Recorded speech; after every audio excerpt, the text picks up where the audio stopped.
누가복음 19장 41절에서 44절 말씀. 예수님께서 예루살렘에 가까이 오셔서 그 도시를 바라보시고 눈물을 흘리셨습니다. 그리고 말씀하셨습니다. 오늘 내가 평화의 길을 알았더라면 좋았을 텐데 그러나 지금은 이것이 너에게 감춰져 있다. 내 원수들이 너를 향해 흙덩이를 쌓고 너를 에워싸고 사방으로 포위할 때가 올 것이다. 그리고 너를 짓밟고 너와 함께한 내 자녀들도 짓밟을 것이다. 또한 돌 위에 다른 돌 하나라도 남지 않게 할 것이다. 이는 하나님께서 찾아온 때를 네가 깨닫지 못했기 때문이다. 아멘.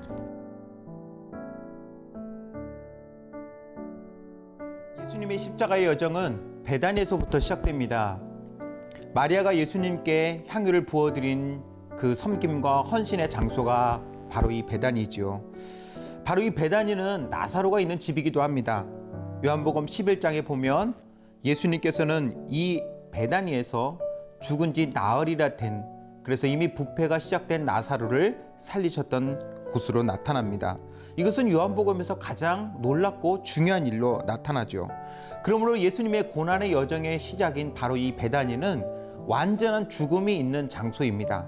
그러나 또한 예수님께서 이 죽은 나사로를 살리신 완전한 생명의 장소이기도 하죠. 완전한 죽음과 완전한 생명이 함께 공존하는 곳이 바로 이곳 베다니였습니다. 그러나 또한 이곳에는 하나님의 영광이 나타났습니다. 예수님께서 죽은 나사로를 살리시면서 하신 말씀이 네가 믿으면 하나님의 영광을 보리라는 것이었습니다. 즉 베다니는 완전한 죽음과 완전한 생명이 있는 장소인가 동시에 하나님의 영광을 보는 장소였습니다. 예수님의 마지막 십자가의 종착지인 골고다도 마찬가지입니다. 이 골고다는 무덤이 있는 곳이었습니다. 십자가의 죄수를 달아 매달아 죽이는 곳이기도 했죠. 죽음의 장소가 바로 골고다였습니다.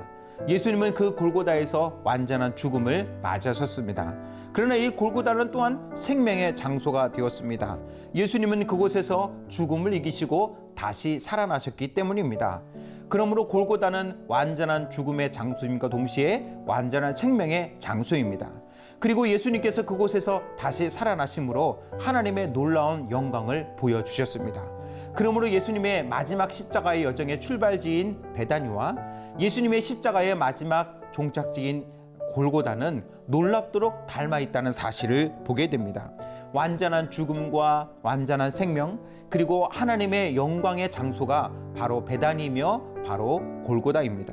우리는 이 한 주간 베다니에서 골고다까지의 여정을 통하여 예수님의 완전한 죽음과 완전한 생명, 그리고 그곳을 통해 나타나는 하나님의 영광을 같이 보게 될 것입니다.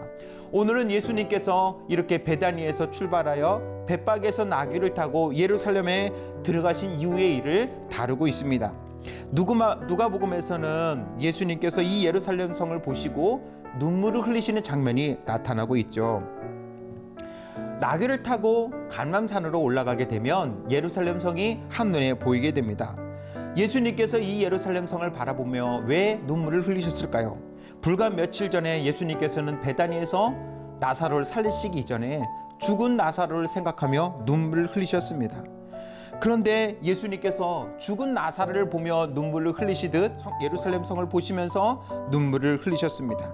왜냐하면 하나님의 거룩한 성인 예루살렘 성이 이방인들의 침략에서 무너지고 생명의 죽음으로 전락하고 마는 비참한 현실을 미리 내다보셨기 때문에 그렇습니다. 성을 향한 예수님의 눈물은 그들을 향한 예수님의 변함없는 사랑을 보여줍니다. 약 40년 후에 로마의 군대 장관이 예루살렘 성 주변에 토성을 쌓아서 성을 함락시키게 되었고 예루살렘 성을 온전히 무너뜨리게 되었습니다. 구약에서는 유다가 멸망할 때에 예루살렘 성을 바라보며 예레미야가 눈물을 흘렸죠.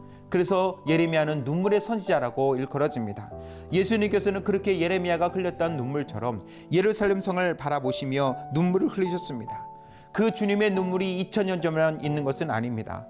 오늘날 이 시대에 어려움과 고통 가운데 있는 사람들을 향하여 주님은 여전히 눈물을 흘리고 계십니다.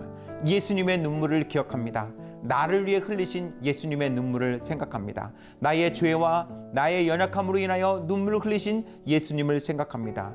그 예수님 앞에서 나 또한 예수님의 죽음에 동참하고 예수님의 생명에 동참하고 하나님의 놀라운 영광에 동참할 수 있는 우리의 인생이 될 수 있기를 원합니다.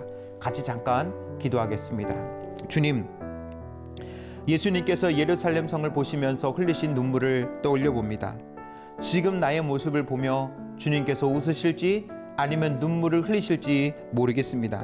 내가 이 땅에 살아가면서 주님의 눈물의 대상이 되기보다는 주님의 기쁨과 주님의 자랑이 될 수 있는 인생을 살기를 원합니다. 주님의 눈물을 닦아줄 수 있는 인생을 우리가 살아갈 수 있도록 오늘 하루도 지켜주시옵소서. 예수님 이름으로 기도합니다. 아멘.